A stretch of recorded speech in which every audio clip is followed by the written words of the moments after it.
Hello, Summit. So good afternoon and welcome back. So in this tutorial, we want to take our time to learn how to take an appropriate MEL measurement. Now, I know most of you, even if you're a beginner or you're already a master in this craft, there is nothing like learning over and over again. So we are going to talk about how to take a perfect MEL measurement. This measurement tutorial will cover both for your long sleeve, short sleeve, and also three-quarter, and also tell you the difference between taking a fitted measurement and a loose measurement.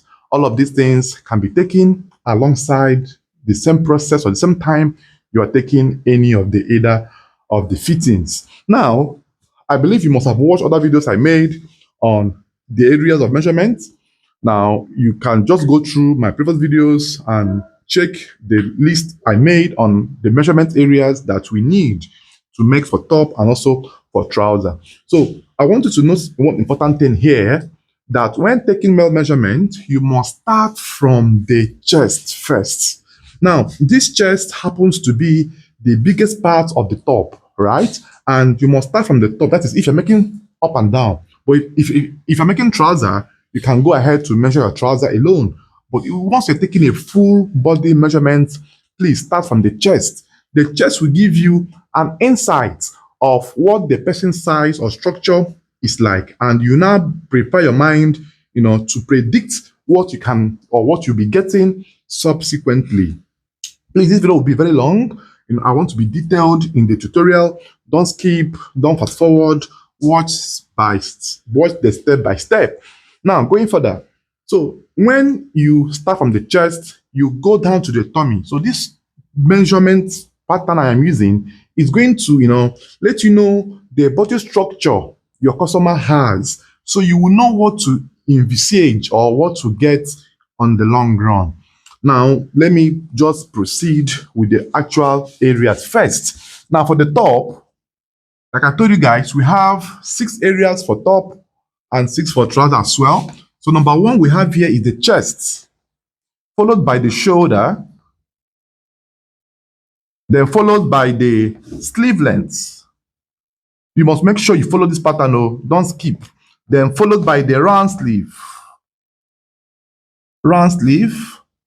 followed by the neck, followed by the top length. Then for the trouser, you have the waist, you have the hips, you have the laps, you have the knee, you have the ankle, and you have the trouser length. So these are the areas that you must follow for you to be able to get a perfect measurement pattern. Now, the only thing different here is that if you are making a trouser for a client and you notice that the person has calf is a distance between the ankle and the knee, right? That point between your ankle and your knee is your calf. So if the person has calf, this is particular with people that are into sports or their nature, they have calf. So what do you need to do? You need to take 2 measurements on the knee. You make your knee measurement to come first, then put a slash and then put the calf value, right? Just so that you don't bug yourself by writing calf or whatsoever. This is just to make you look like, a corporate or a modern designer. Now, I've also explained that in the round sleeve, if you're making a three-quarter sleeve, you have 2 values in round sleeve. The first value is the biceps, followed by the point where the sleeve length is ending. That is how you measure your round sleeve for three-quarter. Then if you're making long sleeve, you have 3 values or 3 measurements in round sleeve. First is the biceps, followed by the elbow and the wrist region. That's how to record the measurements for your round sleeve. After which, you go through the other measurement patterns, which I have already explained to you in, which I will explain to you in this particular video. So we are going to start the measurements proper now. So here we want to start the measurement section of our illustration. So here with me is Kosi. Now we are going to use Kosi to illustrate or show you guys how to learn and master a perfect MEL measurement. So the first thing you will measure is the chest. Like I always tell you, the chest will give you an insight of if Kosi is fat, if it's slim or if it's moderate, because it's good that you anticipate or you know what your measurement is reading before you can know what to expect in subsequent areas of measurement as well. So here, you must make sure you measure from the armpit this way.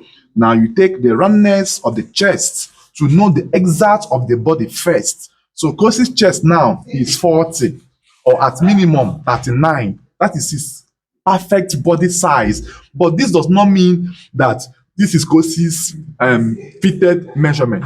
You need to add what they call ease allowance. And ease allowance is in accordance on how free or how loose you want it to be. So if you want to add ease allowance for a very fitted outfit, add extra 2 inches to this to get your exact of your chest size. So here it's giving me 41 and half or 41 minimum. So you now take the chest value and move the tape round to cross-check the tummy. Make sure that the chest and the tummy are in line and the tape gets to the waist region. Please make sure that you must make the tape rather, to get to the waist or the hip region, because this cloth is flowing from the chest down to the hip area, right? So the cloth should be free to get all through to this very point. So you now record that the chest you have is 41 or 41.5 if you so wish to add extra half to that. That is for the fitted measurement. Then for a very free outfit or a loose outfit, you add extra 3 to 4 inches to that. So when you have gotten the perfect body size of your customer, add extra 3 to this, or 4 or 5, depends on how free you want the cloth to be. So whatever you add to this body size gives you the fitting or the ease effect that you might be looking out for. You will now take the tape to move round this way, and then most of the free outfits is a bit of the same size with the hip or hip circumference as well. So it goes all the way this way and you have your actual body size. And I forgot to mention to you that before you start taking your customer measurement as well, you must make sure you ask him what he wants. Is it fitted or free? There must be a communication between your client and you, the tailor or the designer, because you don't assume because he's a young guy, he would like to have a fitted outfit. No, neither do we assume because he's an old man, he would like to have a free outfit. I've met several young people that prefers very loose outfits. I've also met several people that prefers very fitted outfit as well. So you must ask him to solve the problem of complaints after you have sewn. Then what happens when the tummy and the chest are not in line? Meaning, if the tummy happens to be protruding more than the chest, what do you do in such situation? In such cases, you have to take 2 measurements. You have to record your chest measurement and then record the new measurement that the tummy is giving you. So for Kosi, assuming that Kosi has a bulging tummy this way, once I get to the tummy and the tape is now tight on the tummy, I will now have to record my upper chest of 41 and a half, then record slash the new value here of the tummy, assuming 43 or 44. That means in sewing, I will use 2 measurements in stitching Kosi's outfit. So this will also be explained more when we get to the drafting stage as well. But bear in mind that if your customer has 2 measurements or has a protruding tummy, record twice chest value, 41 or whatever you have here, and the new measurement as well that the tummy will give you. After this, the next is your shoulder. So you must make sure that you turn back and measure your customer from behind. The measurement must start from the end of the bone here, this way, end of the bone here, this way, and then you put your tape there and go all the way to the other end as well. So his shoulder is 19, right? So the simplest way as well to do this is to take the reading from the center of the neck bone here, this bone here, the center. You take the reading from the center here all across to the other bone as well. This gives you the half value of your shoulder, which most people call half back. And then it will now be a multiplication of this by 2 to give you the fullness value of the shoulder region. So the shoulder measurement is 19 for Kosi.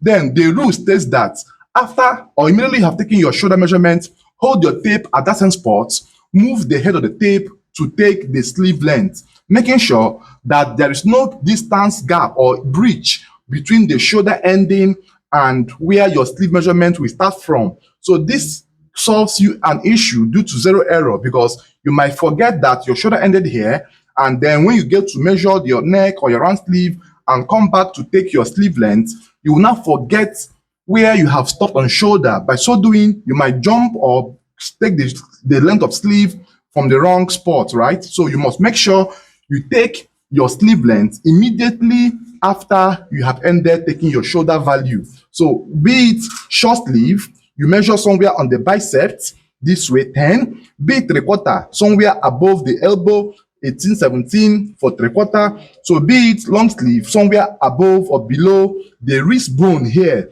25.5 is ideal for my customers' sleeve length. So after you have taken note of those measurements, then the next is your round sleeve.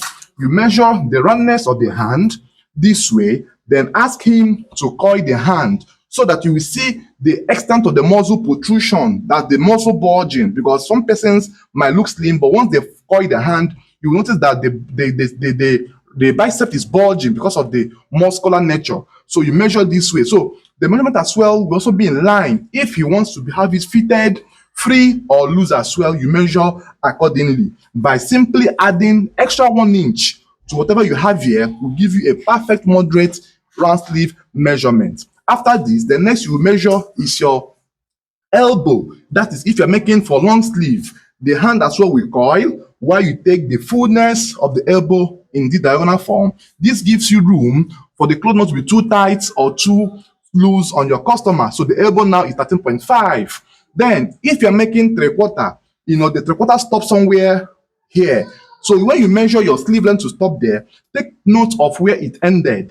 Then after you have measured the roundness of the bicep this way, you now measure the mouth of where your sleeve ended. So it should not be too tight as well, nor too loose. It should be a bit moderate on the body. So here is 13 inches for the roundness of the sleeve at the 3/4 level. Then you measure the wrist somewhere here, 1 finger as well being inside.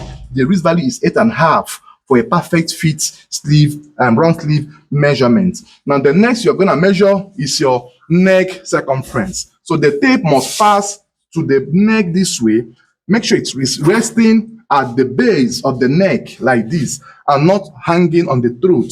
So once it laps round this way, your tape will also end here. 1 finger will also be inside. So the neck circumference for Kosi is 16.5. Seeing fully well that 16 will be too tight on him, so drop by half. So 1 finger as well be inside. 16.5 is ideal for Kosi's neck circumference. After that, the next you measure is your top length. So on the top length, make sure you start from the end of the collarbone here, not on the shoulder point here. So you measure, put your tape at the side edge of the neck. The tape must touch the chest, must touch the tummy, must touch everywhere. Then you take the length of your top. So the top has no limitation on the length. It could be this kind of length. It could be to the lap region. It could be to the elbow, to the knee, to full length as well. Depends on your customer's choice of top length. Please note importantly, if you're making a shirt for your customer, it will be 5 inches after his waistline. You take your perfect shirt length. So if it was a shirt, his waist point is 22. So plus 5 is 27. So shirt length should end somewhere here for a perfect shirt measurement. But for senator tops, it could go as long as the customer wants. So that's the end of the top measurement. So the next you are going to deal on now will be on the trouser. So the trouser is where you also need to pay close attention to avoid mistakes or whatsoever. So the first mistake you will do as a tailor is measuring the customer's waist circumference on top of the belt. The belt has a way of increasing or making the the waist to be way bigger than your measurement. So make sure you avoid taking the measurement of your waist from the belt point, rather measure above the belt. So what do I mean? If you observe, because he's putting on a belt now, if you observe, he's wearing a belt. So don't measure on top of this belt this way. It will make your measurement to be so big. Measure above the belt. That means you have to raise the shirt up this way. Then you measure above his belt point this way. His waist is 32 for a perfect waist circumference. Imagine you had measured on the belt, you'll be having a waist measurement of 37. Imagine the 5 inches extra gap, which will be so big on his waist circumference. So this is one of the errors that people do have when they are measuring wrongly. So measure on the bed point of this way, above the bed point rather of this way. 32 waistline is ideal.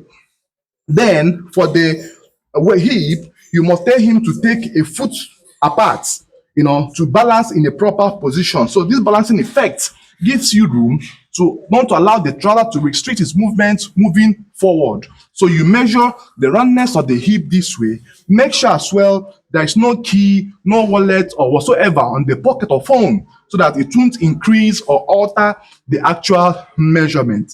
So here, the reading of the tape will be so free this way. His hips is 44 for a perfect fit. 44 hip is ideal. The tape must glide freely this way on your customer. Then the next is the lap measurement. You must squat down while taking the lap measurement. Why is this so? If you stand up to take the lap, see what you will have. Your lap will be taken in a diagonal form this way, which seems to be good. But when you now squat down, it will not be big because you have gotten the actual measurement position, which is circular this way. So this lap is 23 and half, which is perfect. So you don't need to tighten the tape too much. You should just, lap firmly on your customer's lap point. After the lap, the same thing is applicable on the knee. So you also measure from the knee point as well. This measurement as well, one finger will also be inside always. So the knee measurement is 17 and half. It shouldn't be too tight nor too loose, just lapping firmly on the knee circumference. Now, I was saying earlier that if you have a client that has calf is this point, calf, right? So if you observe that the calf is bigger than the knee, you also have to take the calf measurement alongside the knee, right? So, but if your customer's calf is moderate or good, don't need to measure the calf, just take the knee and then go to the ankle. Then on the ankle, you must measure it in a diagonal form this way. Why is this so? So that he will be able to wear the trouser and it will cross these points and come up or go down as well. So this is the perfect point to measure the calf. And then the reading here will also be from where the tape is ending. So I have it to be 14 inches for a perfect calf value. But make sure you take the reading in diagonal form this way. This gives you a perfect measurement to get a perfect ankle, right? A perfect ankle. You must go in this form. After which you take the length of the trouser. Now the legs will be closed, then standing beside. The customer will not be looking down. Then you measure from the end of the waist bone here. You check the waist point where the stomach is ending. Start from there and then measure all through to the very bone of the ankle. So this gives us 40 and half or 40 for a hanging trouser. Please note importantly, if you are sewing bongo trouser, very big trouser, the length will be longer than the actual length, extra 3 inches or thereabouts to give you that bongo effect. All right, so that's the end of the measurement. I do hope you enjoyed this video. Thanks for watching. See you in the next one. Bye bye for now.